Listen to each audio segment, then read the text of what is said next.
Mahsa Amini, a young Kurdish woman, came to Tehran for a weekend with relatives. On September 13, she was detained. She got into the hands of Gashti Arshad, also known as the Morality Police. It is a name for special patrols consisting of 3 men and 3 women.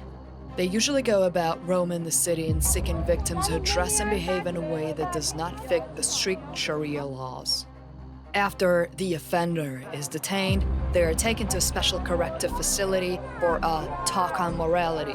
Their un-Islamic clothes are burned, and then they're usually let go. After Mahsa was let go a few days after being detained, she ended up in an intensive care unit with multiple severe injuries. She went into a coma. On September 16, Mahsa Amini died in the hospital. She was only 22. The Iranian authorities went into denial and said she had suffered a heart attack due to a chronic disease.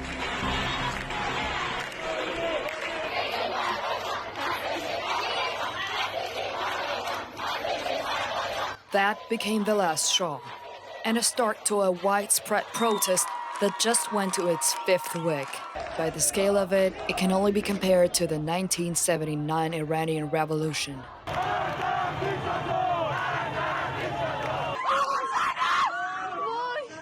Acting on instinct and die-hard habit, the Iranian authorities are trying to suppress the protests with force. Hundreds, if not thousands, of protesters have been murdered by the riot police. How did a young woman's death bring a nation of 84 million to the point of no return?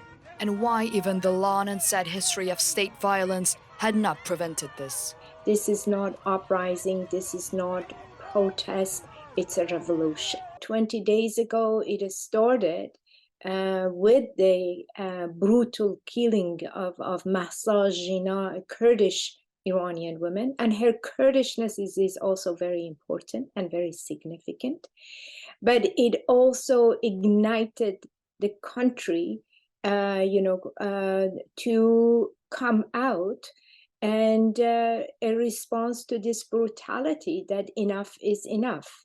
It's a combination of gender oppression, national oppression in terms of the rights of the Kurds to self-determination, but also it is a response to decades of economic situation, poor economy, the growing gaps in the class division in the society, environmental destruction, and also the high unemployment rates among youth and especially among women. Iranian people, women and men, Kurds and non-Kurds, are tired, frustrated, angry with these years of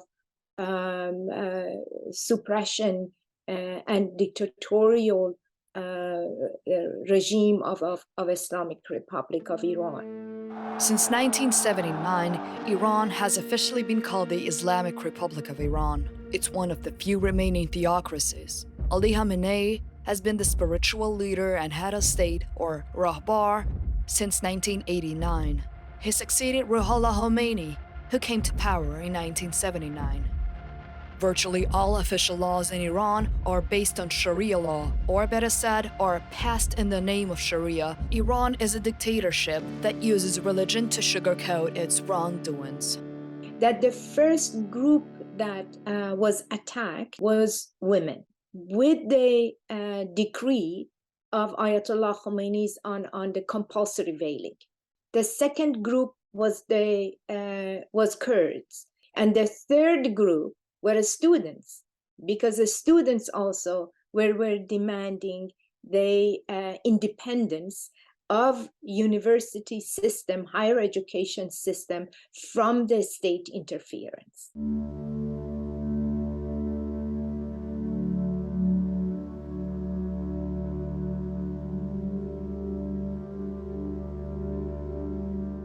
Azar Nafisi was born in 1948 in then secular Iran, ruled by the Shah Mohammad Reza Pahlavi. She had studied abroad and returned to Iran in 1979 after the beginning of the revolution.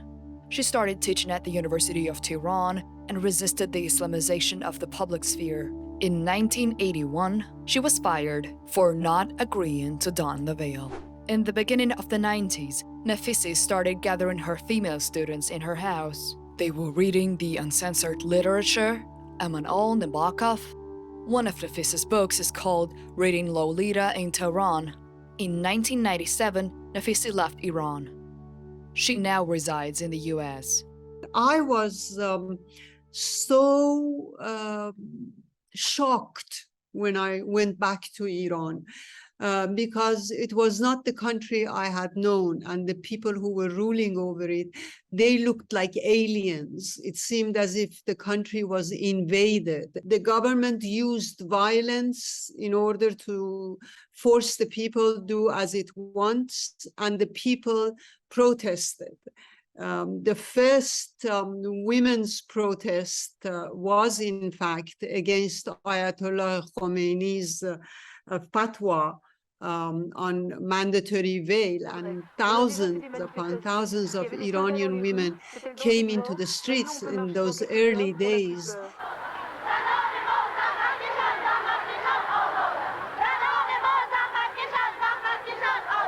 C'est un shadow pour une femme. Oui, ce que ça... Oui, comment ça les entrave, enfin, quel genre de vêtements Il y a des années que je mets le tchador. Le tchador m'empêche de bouger, de travailler, de tenir mon enfant par la main. When the veiling, enforcement of the veiling happened, I was Mahsa's age, and I was on the streets protesting it. Women in Iran in the last 4 decades or more never stopped resisting this. The first law they canceled, they annulled, was the family protection law that protected women at work and at home. And they lowered the age of marriage for females from 18 to 9. They brought the sentence of stoning people to death for what they called adultery and prostitution, but they brought polygamy. Fida Movahed was arrested in Tehran in 2017. She took off her veil and put it on a pole in front of her. It all took place on the Inqilab Street, Revolution Street. Movahed had been held under arrest for a whole month. But in her support, dozens of women reenacted her taking off the veil. They were called Girls from the Revolution Street. It's the question when we talk about, I mean, in this sort of a slogan, when women, life, freedom, Jin Jian Azadi. The Azadi, the freedom, it means freedom of choice. It means women's control of their bodies and sexualities. That's the end of the conversation. There is no reason for the state to mandate or make it, make it sort of a choice. I mean, it should be a choice, but even that should not be mandated. What we call morality police, which is a term that we don't like that translation because it really goes beyond just being a morality police. It's a police force. It's a violent police force, and it's tasked with policing your presence in the public sphere, both women and men. Here are some basic human rights that women in Iran do not have. The right to leave home uncovered, sing in the presence of men, dance in the presence of men, get an abortion legally, attend soccer matches, work as judges, get a passport, and leave the country without written consent from their husband. There's restrictions. If I research gender and politics, there are some restrictions placed on women being able to access the presidency because of that sort of conservative interpretations of Islam. There's restrictions placed on women being able to serve as judges, although they might be fully qualified to do so. So these restrictions are there. And it's important for us to keep in mind that these restrictions are justified in the name of Islam, not that they are Muslim or they are Islamic, right? Is that clear? In the sense that it's not to say that, that religion universally says this. No, because in Turkey we've had female heads of state, in Bangladesh we've had female heads of state, and there in Pakistan we've had one of the most conservative Muslim countries. We've had it not once but twice. So in these ways, it's important to recognize that these are conservative interpretations, and yes, they are trying to put forward this conservative gender ideology that particularly prioritizes women's domestic roles, so women's roles as mother and as wife.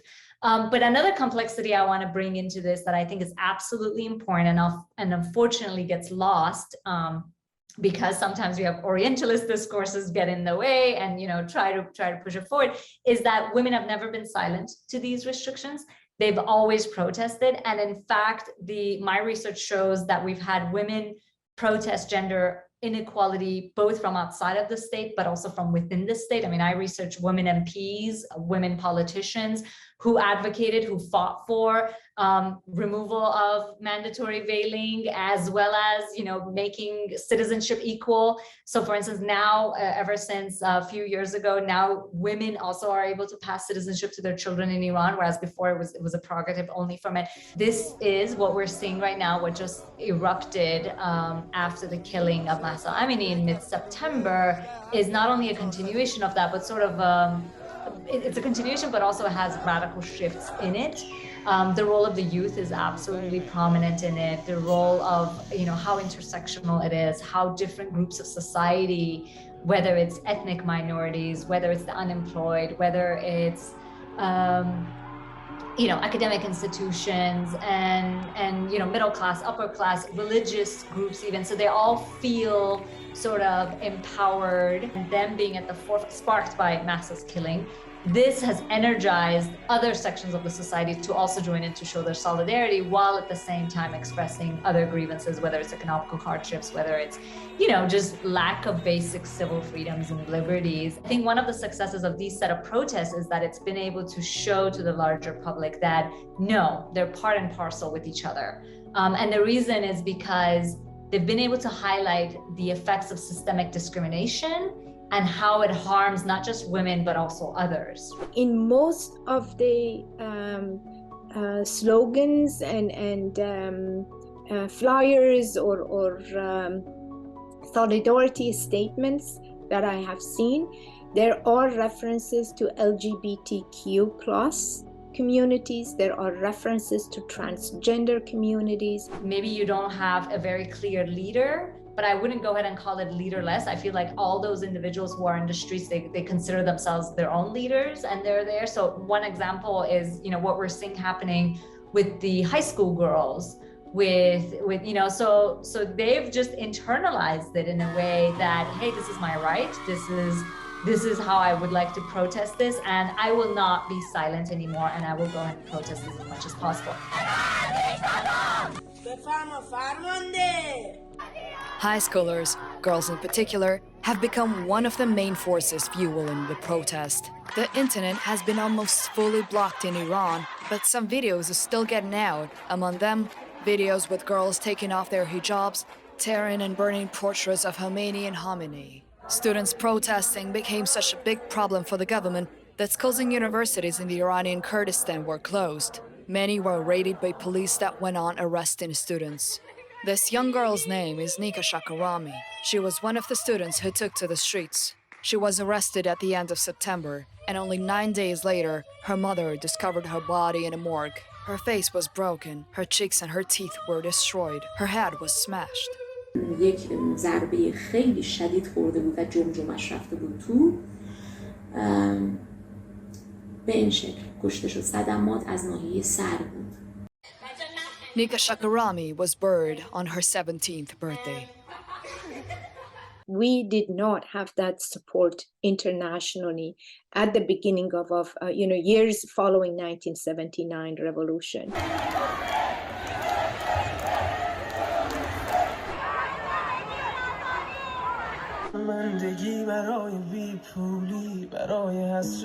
Until the women of Iran are free, we are going to stand with you. Jian, Azadi, women, life, freedom. The opposite of faith is not heresy, it's indifference. The opposite of life is not death, it's indifference. Don't be indifferent. Connect with us, connect with the people of Iran, and let's amplify their voices. When Iranian women ask for freedom in terms of their body and sexuality, they want to, they say no ban on the question of abortion, for example. And so that is where Iranian women are standing up in support of the banning on the abortion in the US, and also the rise of Christian fascist fundamentalists in Europe. Look at what is happening in Italy right now. Sí a la familia natural, no a los lobby LGBT, sí a la identidad sexual, no a la ideología de género. Women of Iran are also shouting for the freedom of women of Afghanistan. برای توی کوچه رقصیدن برای ترسیدن به وقت بوسیدن. Iranian people like to speak of the collective dream about a free and secular Iran. This dream now has a slogan: Zan, Zendegi, Azadi, women, life, freedom. If this revolution succeeds, it will be a revolution of having enough. And it is not by chance that the song Boroye, consisting of people's frustrations posted on Twitter with the hashtag Boroye, became the anthem of the protest.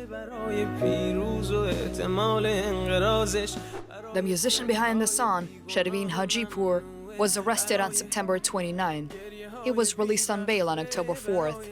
He then posted an Instagram story promising he won't leave Iran and asking not to politicize the song.